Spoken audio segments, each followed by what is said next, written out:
Madame, Monsieur, bienvenue à notre émission. J'ai le plaisir d'accueillir aujourd'hui Joseph Cardella, professeur de philosophie au lycée des Mascareignes, initiateur des Cafés Philo et de l'Université populaire à l'île Maurice. Joseph, vous avez fait des études de philosophie et histoire des idées. Pourquoi la philosophie? Alors, pourquoi la philosophie? Parce que la philosophie pose des questions, pose pas mal de questions.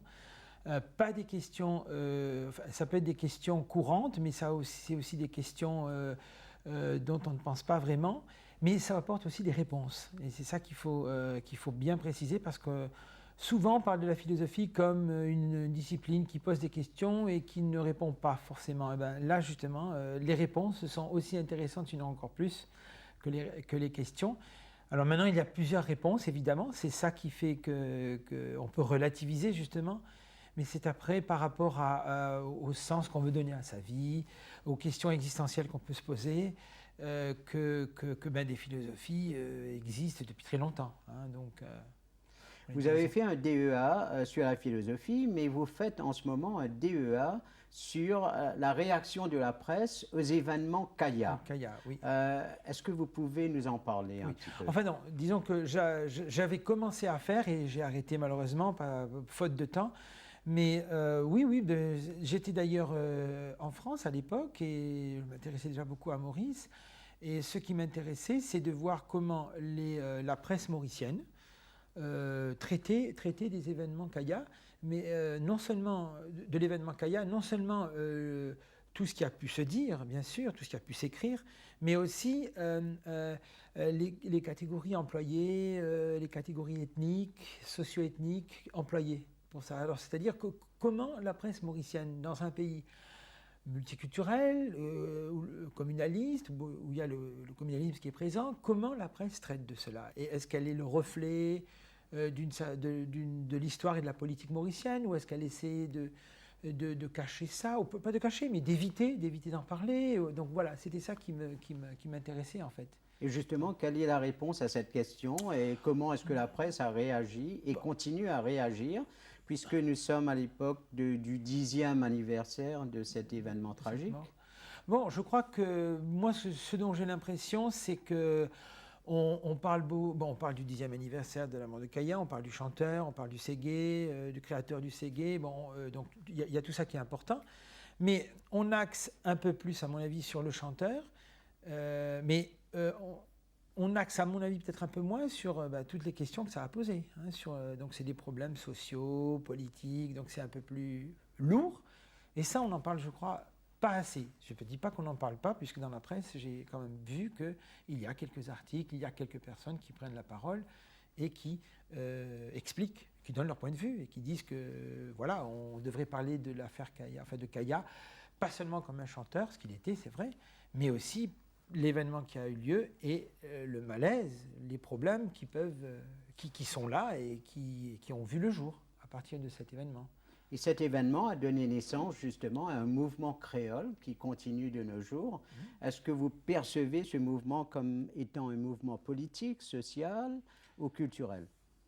C'est les trois à la fois, je crois. C'est les trois à la fois. Bon, social, oui, il y a toujours un problème social. Il y a un problème de pauvreté. Donc, alors, comme l'ont dit certains dans la presse, par exemple, ne mettre dire que la pauvreté ne concerne qu'une seule communauté, c'est un peu problématique, parce que la pauvreté ne concerne jamais qu'une seule communauté. Mais il est vrai que dans le contexte mauricien, cette communauté-là, le passé qu'elle a eu, c'est vrai que ça pose des questions et que c'est normal qu'il faille en parler aussi. Donc, vous voyez, c'est à double tranchant toujours. Donc, c'est normal qu'il faille en parler puisque, une partie de la population la plus défavorisée, c'est la partie de la population qu'il faut toujours avoir sous les yeux pour savoir, enfin, avoir sous les yeux, c'est-à-dire parler des problèmes, en parler. mais pas seulement en parler pour crier forcément, mais en parler pour en faire quelque chose. C'est pour ça que je me permets de penser à l'initiative de Justice et Réconciliation, je crois, ou Vérité et Réconciliation, je ne me rappelle plus, qui a été mise en place. Bon, on ne sait pas trop où ça en est pour l'instant. Et il y a le professeur Robert Shell qui est de l'université qui vient d'Afrique du Sud et qui dirige ça. Ben, lui proposer une solution intéressante, enfin à mon avis, c'est qu'au lieu de dédommager les descendants d'esclaves, ce qui serait quelque chose de très compliqué à faire, à mon avis, au lieu de dédommager ça, il suffirait de mettre en place de l'argent, des moyens pour créer des écoles, des hôpitaux, donc tout un tissu en fait socio-culturel qui permettrait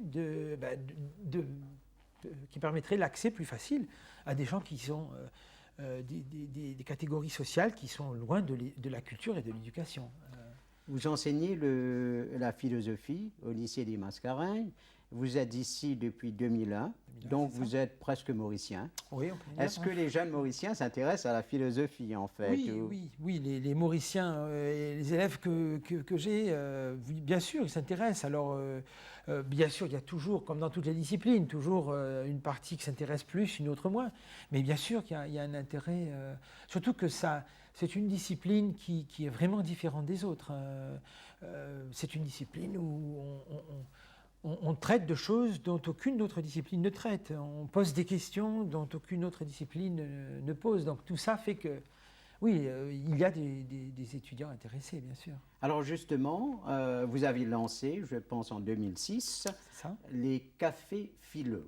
Oui. Alors d'où vient cette expression, café philo? Comment est-ce que les cafés philo ont débuté en France et comment ça se porte à l'île Maurice? Alors, donc oui, les cafés philo sont nés en 92, c'est né à Paris, et à partir de là,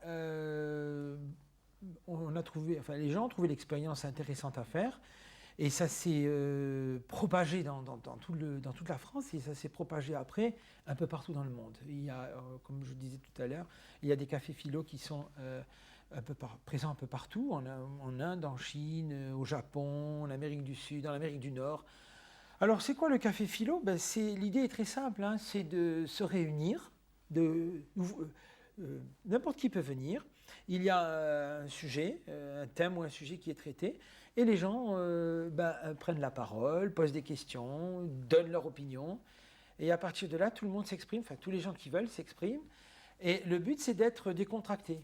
Parce qu'un café philo, ça veut dire, il y a le mot café dedans, donc on est dans un bar, c'est ça à l'origine, on est dans un bar et donc on est décontracté. Hein, on boit son petit café, son petit jus, on est décontracté et on a un animateur qui n'est pas un conférencier ni un professeur qui ne va faire que parler et dont on ne va faire qu'écouter, mais les gens interviennent, interpellent l'animateur, s'interpellent entre eux et en fait autour de thèmes philosophiques. Sur la justice, sur la politique, sur le rôle de la femme, le rôle des enfants. Enfin, on peut imaginer toutes sortes de sujets, hein, vraiment toutes sortes de sujets. Et alors, ces cafés qui ont pris naissance à l'époque de la Révolution, ou même avant, il y avait des cafés où les jacobins se réunissaient, où les philosophes comme Voltaire, Rousseau se réunissaient, dont le café Procope. Est-ce qu'il a pris de l'essor à l'île Maurice? Est-ce que les gens s'intéressent à ce genre de discussion ouverte et partagée? Oui, il y a des gens qui sont intéressés, qui viennent, ces gens savent qu'on peut discuter, on peut s'interpeller, on peut échanger, on peut dialoguer. Ils le savent, ils viennent. Donc il y a quand même un groupe de personnes qui est intéressé. Alors bon, maintenant, évidemment, pour l'instant, on n'a pas beaucoup de monde, on n'a pas les 50, 60, 90, 100 personnes qu'on a dans certains cafés philo dans le monde. Mais bon, peut-être que ça va venir, on garde espoir. Hein. Mais c'est peut-être parce que vous faites les cafés philo à Cuapip, au Centre culturel d'expression française. Il faudrait peut-être le faire dans les bistrots, où le vin, le rhum échaufferait un petit peu les esprits, non? Je sais, peut-être pas. Enfin, l'alcool, je pense qu'il faudrait peut-être limiter, on va dire, parce que, bon, pour la simple et bonne raison que, bon, on est contracté. Il ne s'agit pas de faire la fête c'est pas une ambiance festive. On n'est pas là pour faire la fête. On est là pour discuter, échanger. Ça ne veut pas dire que ça doit se faire dans la monotonie, bien sûr. Mais bon. Et qui vient à ces cafés phileux? Ce sont des jeunes, des vieux, des moins oui, vieux un peu. Il y a des jeunes, des étudiants d'université. Il y a des gens qui travaillent de tous âges. Il y a aussi des retraités. Donc il y a un peu tout le monde. D'accord. Et donc, après les cafés phileux, vous avez initié l'université populaire. Alors, pourquoi cette appellation, université populaire, et pourquoi ne pas avoir créé, par exemple, une école populaire ou un collège populaire Oui. Quelle est la différence entre cette université populaire et d'autres établissements, par exemple, à l'île Tout à Maurice? fait. Alors, un petit historique. L'université populaire, cette idée a été lancée, ou disons est née au XIXe siècle, en Europe du Nord. Par exemple, le Danemark un pasteur danois a créé cette idée, enfin un des premiers peut-être, de populariser la culture. Populariser, ça veut dire aussi aller dans des couches sociales qui n'ont pas de contact avec le savoir et la culture. Ou avec un certain savoir, une certaine culture. Et donc après, dans le contexte français, à l'époque de l'affaire Dreyfus, à la fin du XIXe siècle aussi, donc l'affaire Dreyfus, c'est ce militaire qui a été jugé, et ça a créé une grande polémique et un grand problème en France, puisque on l'attaquait plus sur ses origines, sur le fait qu'il soit juif. Donc c'était un climat de racisme, d'antisémitisme, ce qui fait qu'il y a des gens qui ont voulu répondre à ça, réagir, c'est-à-dire que on vit du racisme, donc il faut absolument que la culture et le savoir permettent à ce qu'on puisse expliquer les choses, on puisse développer, on puisse parler, dialoguer, puisque c'est souvent comme ça, c'est très souvent manque de dialogue, méconnaissance de l'autre qui fait qu'on arrive à ce genre souvent en tout cas, ce genre de problème. Donc voilà, c'est né un petit peu dans ce contexte-là. Et en fait, tout récemment, en 2002, le philosophe Michel Onfray, en France, a recréé l'université populaire telle qu'elle existe dans quelques pays, enfin en France, et puis dans quelques pays, dont Maurice. Et on est exactement dans cette optique. Alors l'optique, c'est quoi? Donc, oui, justement, l'optique, c'est donc université populaire, c'est de faire des conférences-débats avec des disciplines universitaires, avec une certaine rigueur universitaire. Par exemple? Je fais la philosophie, la littérature, l'histoire de l'art, le cinéma, le journalisme, la psychologie, la sociologie, l'économie, tous les sujets. Hein, on ne fait pas tous les sujets, on n'a pas encore, mais on en fait pas mal, une dizaine quand même. Donc le but, c'est d'arriver à présenter ça au public, mais pas comme si on était à l'université, c'est-à-dire pas d'une manière technique, compliquée, mais d'une manière la plus dépouillée possible, la plus abordable possible pour le public. Alors, les conférences-débats durent 2 heures. Chaque conférence-débat dure 2 heures. 1 heure, l'intervention du professeur ou de l'intervenant, et l'autre heure, le public intervient, pose des questions, réagit, propose un débat. Donc vous voyez, le but, c'est que le public n'est pas du tout... c'est pas un auditoire qui après finit 1 ou 2 questions, on remballe tout et on s'en va. C'est pas du tout ça. C'est vraiment pour que le public intervienne. Donc ils ne sont pas passifs. Non. Ils écoutent, ils posent des questions, Exactement. Ils engagent un débat. Exactement. Et c'est vous qui faites tout ça, histoire, sociologie, politique? Non, évidemment, non. Ben justement, j'ai monté ça en 2007, en octobre 2007, avec Dan Djadjari, Laurent Dubourg et Véronique Garrick, qui sont des proches collaborateurs. On a mis ce projet en place. Et puis, alors le but, c'est d'ouvrir ça à tout le monde. C'est gratuit, totalement gratuit. En contrepartie, il n'y a pas de diplôme ni de certificat que l'on donne. C'est totalement ouvert, totalement ouvert, totalement gratuit. Les gens viennent parce qu'ils sont intéressés, parce qu'ils ont envie de connaître, d'apprendre et d'intervenir aussi, parce qu'il y a aussi le fait de pouvoir prendre la parole et de poser des questions, de réagir, de dire mais à quoi ça sert telle chose, pourquoi. Vous voyez, donc il y a toutes sortes de questions qui peuvent venir. Et les professeurs sont bénévoles. Alors voilà, tous les intervenants tous les intervenants de cette université populaire sont bénévoles. Donc c'est ça que... Et là, on est vraiment dans l'esprit du philosophe Michel Onfray qui a créé cette université populaire en 2002. Et le but, c'est donc des cours gratuits, des conférences débats gratuites, des intervenants bénévoles et ouverts à tout le monde. Et pas de diplôme.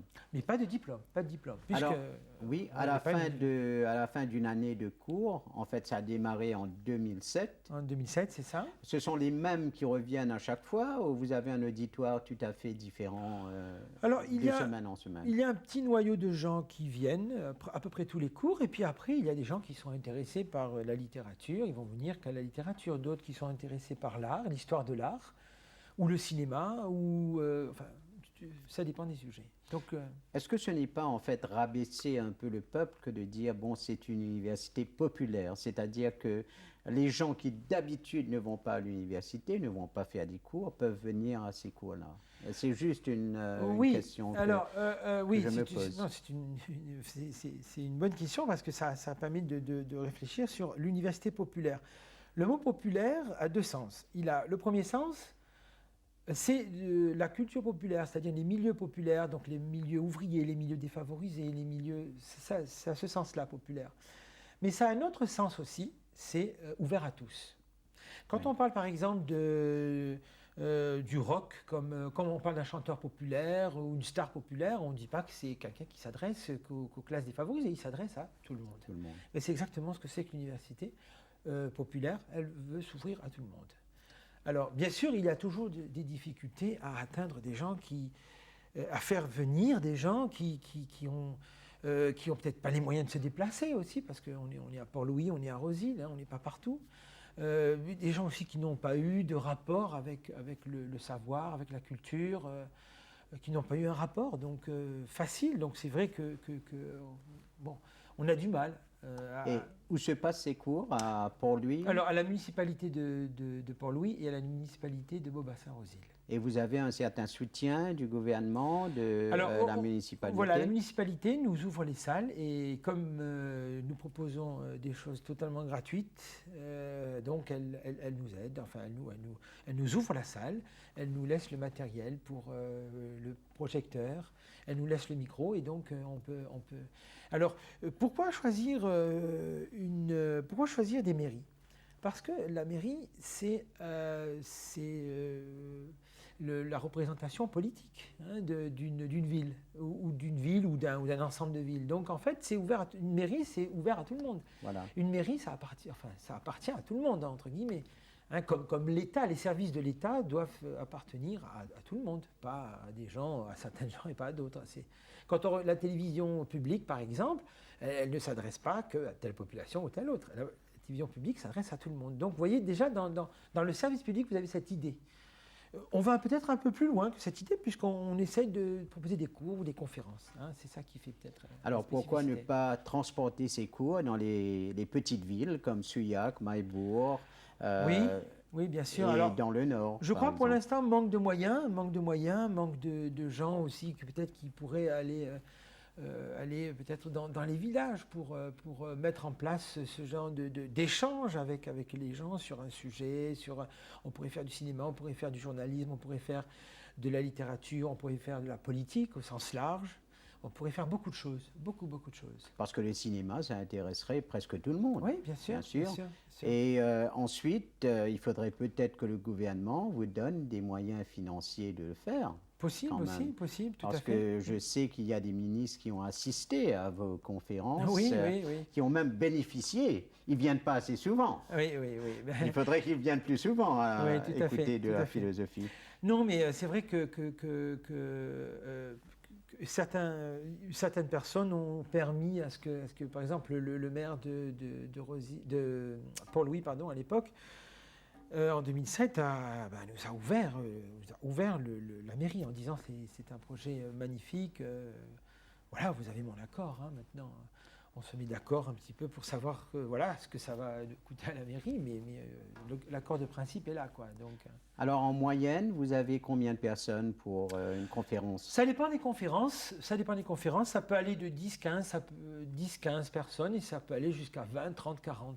ça dépend. Et c'est le nombre qui importe ou c'est la qualité de l'auditoire? Pas du tout, c'est la qualité de l'auditoire. Les gens qui viennent, c'est des gens qui ont envie de venir. Et donc c'est ça qui est important, hein. C'est avoir envie de venir.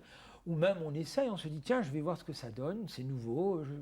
Alors puis il y a des gens qui vont rester, d'autres qui vont parvenir. Mais en général, les gens qui viennent, je crois, reviennent en tout cas.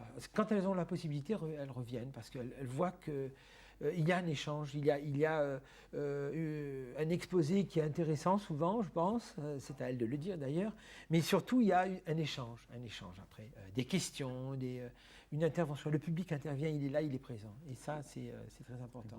Alors en 2 ans, est-ce que cette idée a grandi? Est-ce que le nombre s'est augmenté ou est-ce qu'il y a plus de cours? Je pense que ça reste à peu près pareil, peut-être. Plus de cours, oui. On a des disciplines qu'on n'avait pas. Par exemple, on a une intervention en économie. Voilà, donc on reste toujours ouvert à d'autres interventions. On va voir, hein, si on peut faire de la philosophie orientale ou si on peut présenter d'autres contenus, hein, mais ça, il faut bien sûr que des gens soient intéressés, enfin, des intervenants puissent dire voilà, moi je me sens capable de faire ça et on va voir. Est-ce qu'il y a des intervenants étrangers ou des intervenants mauriciens ou un peu de tout La majorité des intervenants sont mauriciens et d'autres comme moi et peut-être une autre en journalisme Laurent Dubourg qui sont des Français établis à Maurice donc qui ont pris beaucoup d'habitude à Maurice. Alors donnez-nous des exemples. Alors les exemples d'intervention, oui. Les conférences débats. Bon, je vous donne un exemple. Le journalisme, Internet et la presse, l'influence des réseaux sur la pratique journalistique. Voilà, Laurent Dubourg qui fait cette intervention. On a Salim Kodabakes qui fait l'histoire de l'art et qui intervient sur l'art contemporain, cette fois-ci. On a les femmes mauriciennes et le VIH par le sociologue Ibrahim Kouderet. Donc moi je fais une intervention sur Socrate, une des grandes figures de la philosophie de l'Antiquité grecque. Voilà. On a l'Europe des Lumières par Marina Sala en littérature. Donc voilà des exemples assez larges. Hein. Bon, là, je n'ai pas le cinéma sous les yeux, mais on a le cinéma, on a la photographie aussi. Ce sont des films européens, indiens, occidentaux, chinois. Il a parlé je sais qu'il a parlé du cinéma européen, américain, il a parlé du cinéma de Bollywood, il a parlé du cinéma mauricien quand même. Parce que ça existe. Et parce que ça existe.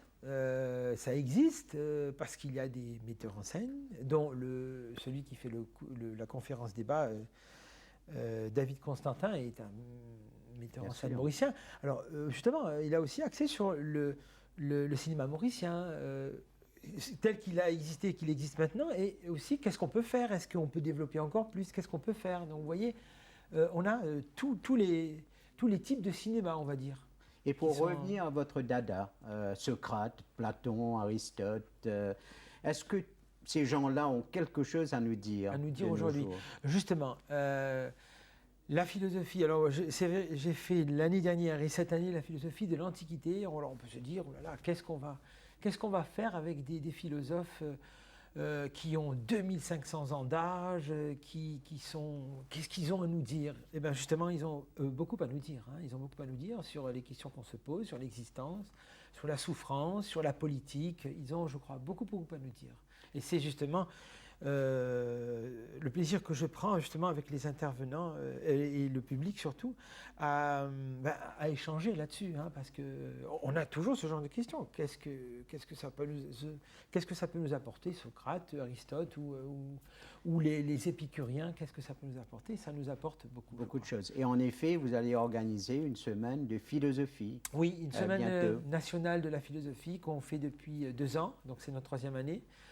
Et qui a lieu du 18 mars au 25 mars. Et qu'est-ce que vous allez faire pendant cette semaine? Alors, pendant cette semaine, on essaie de faire des manifestations culturelles très larges. Alors, on va faire un café philo sur enrichissement, sur l'enrichissement de l'autre. Est-ce que s'ouvrir à l'autre, ça nous enrichit ou ça nous appauvrit? On va faire une intervention ensemble, d'ailleurs. sur la philosophie des Lumières, quelle est sa pertinence aujourd'hui, hein, est-ce qu'elle a quelque chose à nous dire, la philosophie des Lumières, est-ce qu'elle est toujours pertinente? On va faire une projection d'un film, Le long de la rose, avec un débat après. Donc vous voyez, on essaye de faire plusieurs types d'activités, hein, pas que des conférences ou des... Ben, c'est très bien et je propose à nos téléspectateurs de consulter Le Mauricien chaque samedi. C'est ça? Sous l'agenda, il y a toujours des indications de cours à venir et de semaines philosophiques. Exactement. Et est-ce qu'il y a un website? Oui, il y a un website qui s'occupe, qui est pour l'Université populaire, qui est upmaurice.wordpress.com. On passe ça dans quelques secondes. Merci bien, Joseph. Merci d'être venu nous parler de cette merveilleuse initiative, l'Université populaire, à laquelle je voudrais participer. Et j'invite nos auditeurs, nos téléspectateurs à participer aussi à l'avenir. Merci beaucoup.